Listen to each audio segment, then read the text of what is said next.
Υπήρχε ένα κορίτσι που τη λέγανε Ελένη. Ένα άλλο κορίτσι, η Μαρία, πάντα κορόιδευε την Ελένη. Η Μαρία ήταν από τα πιο όμορφα κορίτσια στο σχολείο.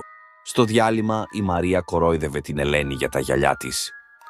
Τότε η Ελένη, καθώς καθόταν μόνη της στο διάλειμμα όπως συνήθως, αποφάσισε ότι θα αλλάξει τα μεγάλα και άσχημα γυαλιά της και θα πάρει καινούρια πολύ όμορφα γυαλιά.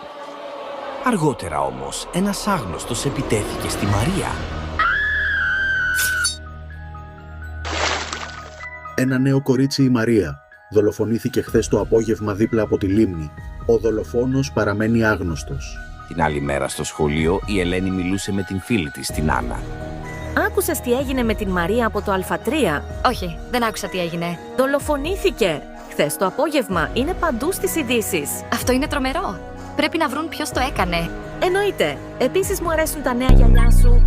Σε ευχαριστώ. Τα πήρα χθες.